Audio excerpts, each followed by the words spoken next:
ये है United states of America, हमारी पूरी ह्यूमन हिस्ट्री की पावरफुल तरीन एम्पायर्स में से एक। अगर हम ह्यूमन हिस्ट्री की पावरफुल एम्पायर्स को देखें तो कोई भी बाकी दुनिया से इतनी दूर नहीं थी जैसे अमेरिका है, और इस डिस्टेंस के बावजूद अमेरिका जैसा दुनिया पर कंट्रोल किसी एम्पायर का नहीं था। 1890 के बाद से आज तक अमेरिका दुनिया की नंबर 1 इकोनॉमी है। सिर्फ 5% पॉपुलेशन शेयर होने के बावजूद दुनिया की 30% वेल्थ और रिसोर्सेज अमेरिका कंट्रोल करता है। पूरी दुनिया की 20% मैन्युफैक्चरिंग अमेरिका में होती है। और सिर्फ यही नहीं बल्कि इस वक्त पूरी दुनिया में जितनी भी मिलिट्री स्पेंडिंग होती है उसमें 40% शेयर अमेरिका का है। अब यहाँ एक चीज मेंशन करना जरूरी है कि ना तो हम प्रो अमेरिका हैं और ना एंटी अमेरिका। इस वीडियो का बेसिक पर्पस ये है कि न्यूट्रल रहते हुए फैक्ट्स को ऐसे प्रेजेंट किया जाए कि बहुत से लोग रियलिटी के बारे में एजुकेट हो सके। अमेरिका को दुनिया की सुपर पावर बनाने में बहुत से दूसरे फैक्टर्स के साथ साथ सबसे बड़ा रोल उसकी ज्योग्राफी का है। नॉर्थ अमेरिका की ज्योग्राफी इतनी गिफ्टेड है कि इट वाज नेचुरल कि जो भी सिविलाइजेशन यहाँ पर आबाद होगी वो वर्ल्ड सुपर पावर जरूर बनेगी। एंड लेट मी एक्सप्लेन कि मैं ऐसा क्यों कह रहा हूँ। अमेरिका को वर्ल्ड सुपर पावर बनाने में सबसे बड़ा रोल उसके रिवर सिस्टम का है, और सबसे बढ़कर इस मिसिसिपी रिवर का। लेक इटास्का से शुरू होकर गल्फ ऑफ मैक्सिको में गिरने वाला ये नॉर्थ अमेरिका का दूसरा और दुनिया का चौथा सबसे लंबा दरिया है। इस एक दरिया से अमेरिका के करीबन 30 और दरिया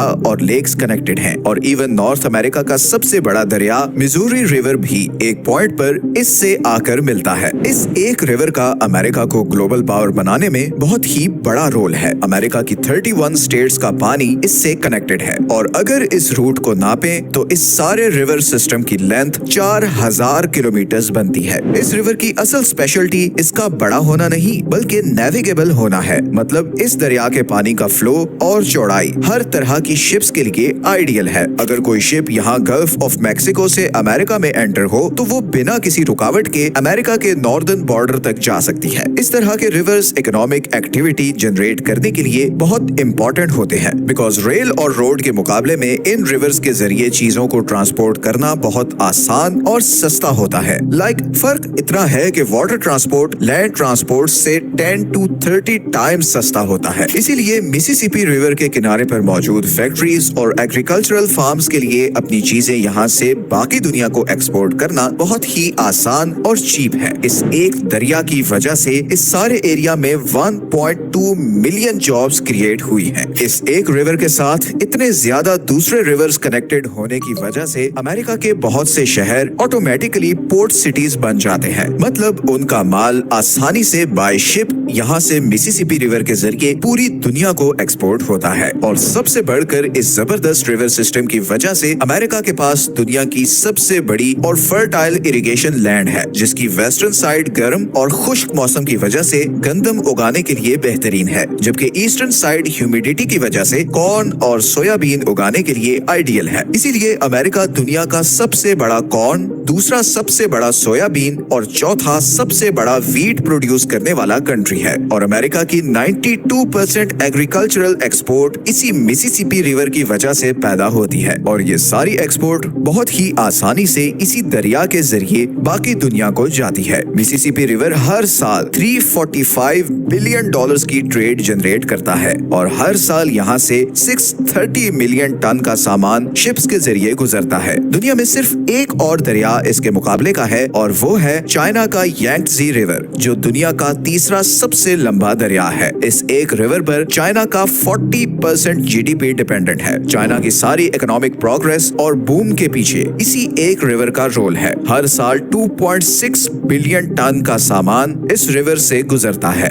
इन रिवर्स का किसी भी कंट्री की इकोनॉमिक प्रोग्रेस में कितना बड़ा रोल होता है इसका अंदाजा तो आपको हो गया होगा, बिकॉज दुनिया की पहली और दूसरी सबसे बड़ी इकोनॉमी अपने दरियाओं पर हेविली डिपेंडेंट है। एक और चीज जो किसी भी कंट्री की इकोनॉमिक प्रोग्रेस के लिए बहुत इंपॉर्टेंट होती है वो है कोस्ट लाइन। अमेरिका के पास 20,000 किलोमीटर लंबी दुनिया की 8वीं सबसे बड़ी कोस्ट लाइन है। ये कोस्ट लाइन पूरे अफ्रीकन कॉन्टिनेंट की कोस्ट लाइन से 5 टाइम्स बड़ी है, क्योंकि अफ्रीका की कोस्ट लाइन में बहुत से आइलैंड्स आते हैं जो रास्ते को ब्लॉक करते हैं। और फिर अमेरिका के पास दूसरा एडवांटेज ये है कि उसकी उसकी पैसिफिक और अटलांटिक दोनों ओशंस के साथ कोस्ट लाइन लगती है, जिसकी वजह से एक तरफ एशिया और दूसरी तरफ उसे यूरोप और अफ्रीका से ट्रेड का नेचुरल रूट मिला हुआ है। उसे ट्रेड करने के लिए बीच में किसी कंट्री को कोई फी या टैक्स नहीं देना पड़ता। और यहीं पर आता है अमेरिका का वो ज्योग्राफिक एडवांटेज जो उसे हिस्ट्री की बाकी सब सुपर पावर से यूनिक बनाता है। असल में अगर हम जूम आउट करके देखें तो अमेरिका बाकी सारी दुनिया से बहुत दूर है और उसके दोनों तरफ समुंदर है। अगर हम वेस्टर्न और अफ्रीकन साइड से देखें तो बीच में ये 5000 किलोमीटर का अटलांटिक ओशन है और अगर ईस्टर्न साइड से देखें तो ये तकरीबन 10,000 किलोमीटर का पैसिफिक ओशन है। बाकी दुनिया से इतनी दूर होने का मतलब था कि किसी भी कंट्री के लिए अमेरिका पर डायरेक्ट अटैक करना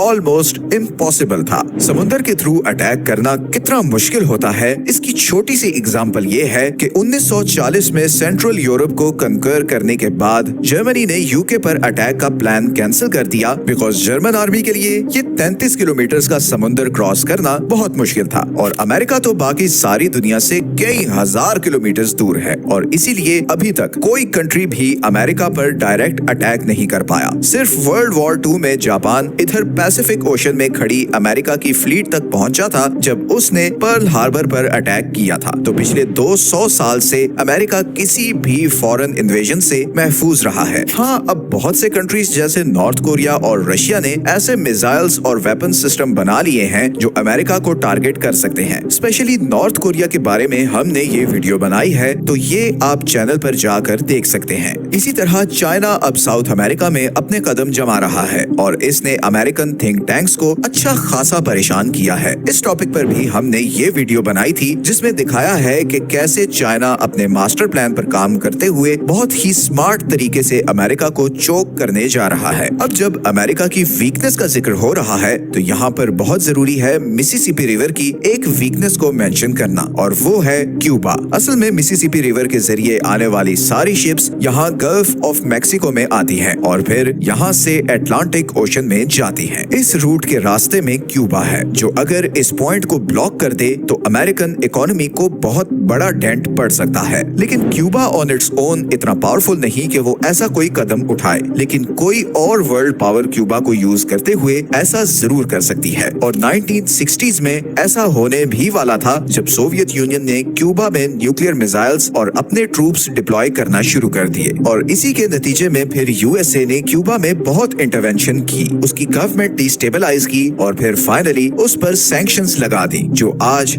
60 साल गुजरने के बावजूद स्टिल इन प्लेस है बिकॉज अमेरिका डरता है कि एक डेवलप्ड क्यूबा डायरेक्टली उसे थ्रेटन कर सकता है या कोई और वर्ल्ड पावर उसे यूज करके अमेरिकन ट्रेड रूट्स को चोक कर सकती है जिसके नताइज अमेरिकन इकोनॉमी के लिए डिजास्टर्स होंगे। खैर, ये ज्योग्राफी तो one of the many unique advantages है जो अमेरिका को कुदरत की तरफ से मिले हैं। अमेरिका दुनिया का सबसे बड़ा ऑयल और नेचुरल गैस प्रोड्यूस करने वाला कंट्री भी है। इमेजिन करें कि 21st सेंचुरी के दो सबसे बड़े एनर्जी सोर्स जिनकी वजह से हमारी मॉडर्न दुनिया चल रही है, उन दोनों का एब्सोल्यूट कंट्रोल अमेरिका के पास है। उसके अपने कंट्री में इन दोनों रिसोर्सेज के इतने रिजर्व्स हैं कि उसे अपनी एनर्जी रिक्वायरमेंट के लिए किसी बाहर के कंट्री पर डिपेंडेंट नहीं होना पड़ता। ओपेक कंट्रीज मिलकर भी अगर अमेरिका का बॉयकॉट कर दें तो उसे कोई फर्क नहीं पड़ेगा बिकॉज उसकी 90% गैस और ऑयल नीड उसके अपने या फिर कनाडा से इंपोर्ट होने वाले गैस और ऑयल से पूरी हो जाती है और फिर अमेरिका में इतना ज्यादा गेहूं, मकई और सोयाबीन पैदा होता है कि उसे पिछले 100 सालों में कभी फूड शॉर्टेज नहीं हुई। इसके अलावा अमेरिका में दुनिया के 5वें सबसे बड़े गोल्ड और चौथे सबसे बड़े आयरन ओर के भी रिजर्व्स हैं। मतलब नो डाउट अमेरिका के फाउंडिंग फादर्स की 200 साल पहले की गई प्लानिंग और मेहनत का आज अमेरिका को यहाँ पहुँचाने में बहुत बड़ा हाथ है। But just look at how naturally gifted America is, unbelievable. पिछले 100 साल से ना उसे किसी से कोई खतरा था, ना उसे किसी चीज की शॉर्टेज थी। इसीलिए मैंने कहा था कि इट वाज नेचुरल कि जो भी सिविलाइजेशन इस खित्ते पर आबाद होगी वो